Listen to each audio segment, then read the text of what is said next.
பிதாவாகிய தேவனாலும் நம்முடைய கர்த்தராகிய இயேசு கிறிஸ்துவினாலும் உங்களுக்கு கிருபையும் சமாதானமும் உண்டாவதாக.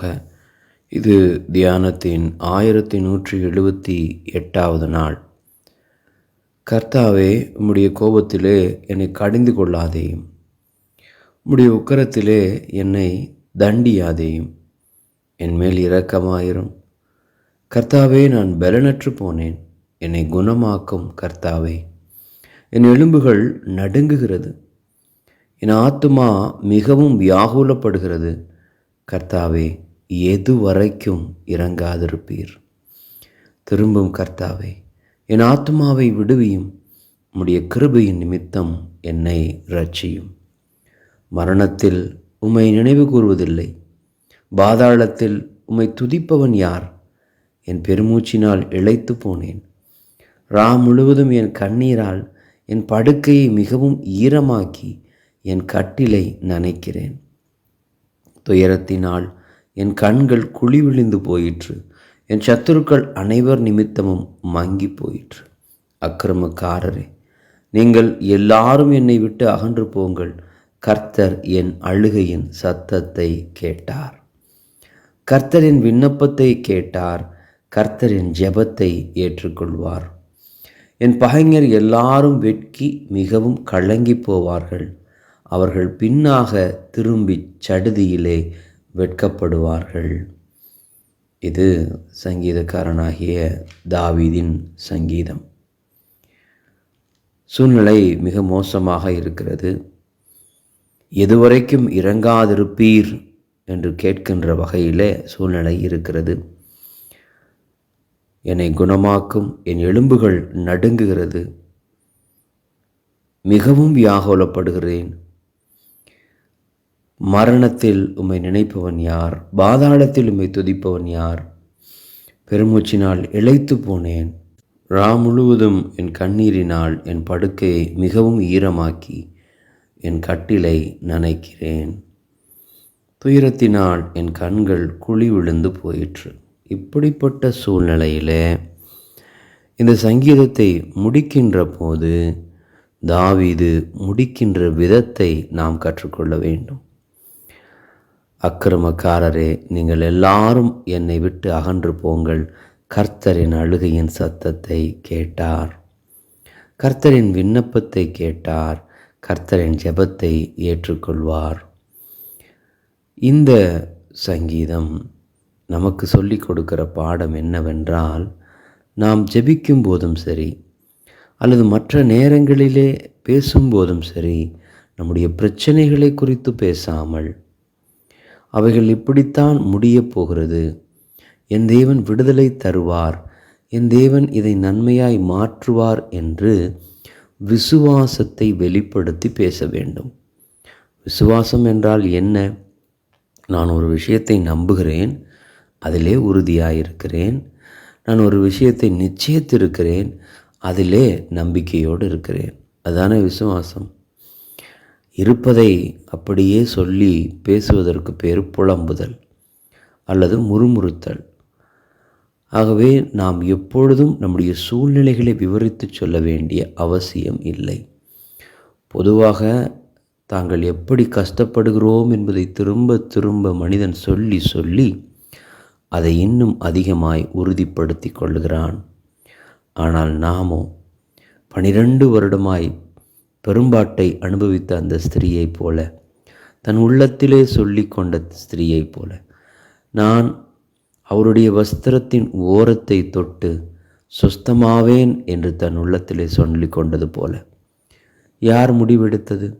இயேசு கிறிஸ்துவா முடிவெடுத்தார் அவளை நான் குணமாக்குவேன் என்று? இல்லை, அவளுடைய விசுவாசம் அவளை குணமாக்கியது.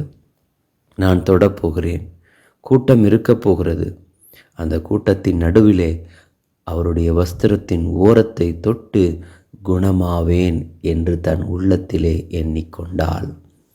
அவளுடைய எண்ணம் திண்ணமாயிருந்தது, அதாவது ரொம்ப ஸ்ட்ராங்காக இருந்தது.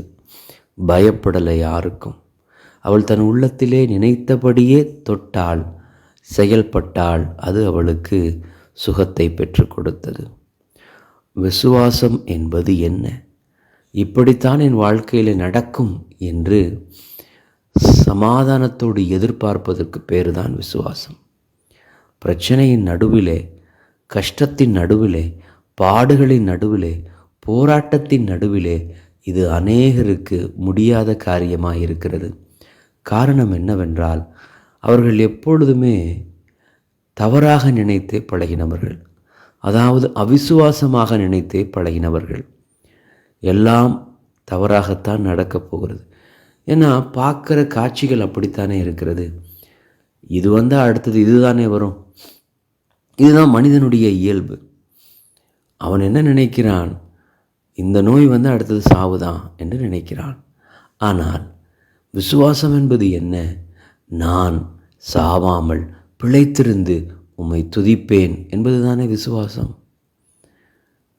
கோலியாத்தை பார்த்த அனைவரும் பயந்து நடுங்கி ஓடினார்கள். ஆனால் தாவீது சொன்னது என்ன? எம்மாத்திரம், பேலியாளின் பிள்ளை எம்மாத்திரம். தன் மனதிலே நிச்சயமாக உறுதியாய் நம்பியிருந்ததினால் தானே அப்படி பேச முடிந்தது. எப்படி கொல்லப் போகிறேன்? ஒன்றும் பெரிய பிரச்சனையெல்லாம் இல்லை, 5 கல் போதும், அந்த கல்லிலேயே அவனை கொன்றலாம். அப்போ தன் உள்ளத்திலே எண்ணிக்கொண்டதின்படி தாவீது செயல்பட்டதினாலே அங்கே வெற்றி கிடைத்தது. அநேக நேரங்களிலே நம்முடைய பிரச்சனைகளை விலாவாரியாக விவரமாக நாம் சொல்லுவதினாலும் அல்லது அதை குறித்தே நினைத்து கொண்டிருப்பதினாலும் இப்படி பண்ணுறாங்க, இப்படி பேசிட்டாங்க, இப்படி நடந்துக்கிறாங்க, முதல்லலாம் அப்படி நடந்துக்கிட்டு இருந்தாங்க, இப்போ இப்படி நடந்துக்கிறாங்க என்று நம்மை சுற்றி இருக்கிறவர்களை குறித்து கவலையோடு நாம் பேசுகிற பேச்சுக்கள் எல்லாம் அவர்களுடைய நடக்கையை இன்னும் உறுதிப்படுத்துகிறது. மாறாக என் பிள்ளைகள் அல்லது என் கணவன் அல்லது என் மனைவி அல்லது நாம் யாருடைய வாழ்க்கையில் மாற்றத்தை எதிர்பார்க்கிறோமோ அவர்கள் மாறிவிட்டார்கள் என்று சொல்லி விசுவாசத்தோடு பேசி தேவனை மகிமைப்படுத்த வேண்டும். அதுதானே விசுவாசம். உம்மாலே ஒரு சேனைக்குள்ளே பாய்வேன், ஒரு மதிலை தாண்டுவேன் என்று சொல்வது தானே விசுவாசம். தாண்டலாம், தாண்டுவனான்னு தெரியல, தாண்ட போகிறனான்னு தெரியல, மாறுமான்னு தெரியல, இது இப்படியே இருக்குமான்னு தெரியல, என் வாழ்க்கை இப்படியே போயிருமான்னு தெரியல, எனக்கு கடைசி வரைக்கும் இதே நிலைமைதானான்னு தெரியல, இப்படியே அலைஞ்சிடுவோம். இப்படி பேசி பேசியே நாம் நம்முடைய வாழ்க்கையை கெடுத்து கொள்ளுகிறோம். நாம் நேற்றைக்கு படித்தது போல வார்த்தை தான் இங்கே எல்லாம். அந்த வார்த்தைக்கு நாம் முக்கியத்துவம் கொடுத்து விசுவாசத்தோடு பேசும்போது, விசுவாசத்தோடு நினைக்கும்போது நிச்சயம் வெற்றி உண்டு. ஏனென்றால் விசுவாசித்தவளே தேவ மகிமையை காண்பாள். ஏனென்றால் விசுவாசமே உலகத்தை ஜெயிக்கும். ஜெபங்கள் உண்டு, உபவாசம் உண்டு, ஆனால் அவைகளிலே விசுவாசம் காணப்படவில்லையே. தேவனுடைய சந்நிதியிலே எட்ட வேண்டுமென்றால் அவருக்கு பிரியமானது என்ன? விசுவாசம்தானே. விசுவாசம் இல்லாமல் ஒருவனும் தேவனுக்கு பிரியமாய் இருப்பது கூடாத காரியமாயிற்று. கூடாத காரியமாய் நாம் வாழ்ந்துவிட்டு தேவன் எனக்கு இறங்கவில்லை என்று சொன்னால் எப்படி? எல்லாம் மாறுதலாய் முடியும். ஏனென்றால் அவாந்தர வெளியை ஆறுகளாக மாற்றக்கூடியவர் என் அப்பா, ஆறுகளை அவாந்தர வெளியாய் மாற்றக்கூடியவர் என் தகப்பன். அவரால் செய்ய முடியாத காரியம் என்று ஒன்றுமே இல்லை. அவர் எத்தனையோ பேருக்கு செய்திருக்கிறார், எத்தனையோ காரியங்களை மாற்றி இருக்கிறார். இப்பொழுது எனக்கு செய்யாமல் இருப்பாரா? அந்த நம்பிக்கை தானே நம்மை சமாதானத்தோடு காத்துக்கொள்ளும். என் நாவு முது நீதியையும் நாள் முழுவதும் முது துதியையும் சொல்லி கொண்டிருக்கும். நாம் நாள் முழுவதும் எதை சொல்லி கொண்டிருக்கிறோம்? இப்படி ஆயிடுச்சு, அப்படி ஆயிடுச்சு. எத்தனை பேர் கேட்டாலும் சரி, அல்லது எத்தனை பேரை பார்த்தாலும் சரி, பார்த்தவர்களிடத்திலெல்லாம் கேட்டவர்களிடத்திலெல்லாம் கவலையோடு மனபாரத்தோடு பிரச்சனைகளை சொல்லி விவரித்து காண்பிக்கிறோமே, அங்கேதான் தவறு இருக்கிறது. நான் என் தேவனிடத்தில் சொல்லிவிட்டேன், அவர் பார்த்து கொள்வார். என்னை விசாரிக்கிறவரிடத்தில் சொல்லிவிட்டேன், அவர் இந்த காரியத்தை எனக்காக மாற்றி கொடுப்பார். அந்த மனிதனுடைய மனதை மாற்றுவார், அந்த பிள்ளையினுடைய மனதை மாற்றுவார். என் மனைவியினுடைய மனதை மாற்றுவார். என் கணவனுடைய மனதை மாற்றுவார். வேலை ஸ்தலத்தில் இருக்கிற பிரச்சனைகளை மாற்றுவார். என் உடலில் இருக்கிற பிரச்சனைகளை மாற்றுவார். சபையில் இருக்கிற பிரச்சனையை மாற்றுவார். பக்கத்து வீட்டுக்காரரோடு இருக்கிற பிரச்சனையை மாற்றுவார். சமாதானத்தை உண்டாக்குவார்.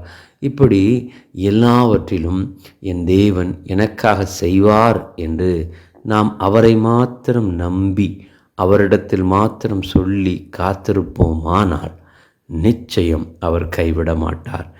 அவர் நம்மை வெட்கப்பட்டு போக விட மாட்டார். மனிதர்கள் நமக்கு உதவி செய்ய முடியாமல் போகலாம். அவர்களுக்கு அப்படிப்பட்ட சூழ்நிலை அமையாமல் போகலாம். ஆனால் தேவனாலே முடியாத காரியம் என்று ஒன்றுமில்லை. நம்மாலே முடியாத காரியம் ஒன்றுமில்லை என்று வேதம் தெளிவாய் சொல்லுகிறது. அப்படி இருக்க நாம் பயப்படலாமா? நாம் பயப்படுவதற்கு காரணம் என்ன? நம்முடைய பிரச்சனைகளையே திரும்ப திரும்ப நினைப்பதும் அதையே திரும்ப திரும்ப பேசுவதும் தான்.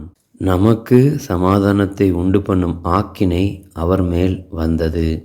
கர்த்தராகிய இயேசு கிறிஸ்துவுக்கு பிதாவாகிய தேவன் அனுமதித்த ஆக்கினைக்கு காரணம் என்ன? நீங்களும் நானும் சமாதானத்தோடு இந்த வாழ்க்கையிலே வாழ வேண்டும். அப்படி என்றால் நமக்கு சமாதானம் இல்லை என்றால் அதற்கு காரணம் அவரல்ல.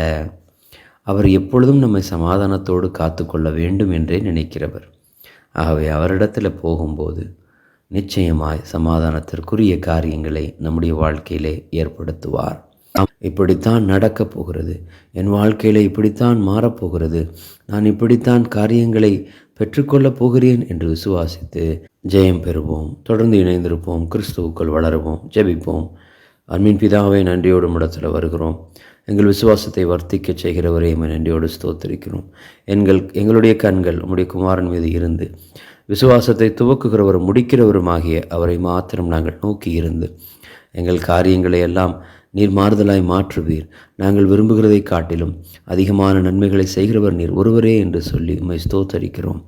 தொடர்ந்து நீர் எங்களை நடத்தப் போகிறதற்காய் நன்றி, ஆசீர்வதிக்கிறதற்காய் நன்றிகளை ஏறெடுத்து இயேசுவின் நாமத்தில் ஜெபிக்கிறோம் பிதாவே, ஆமேன்.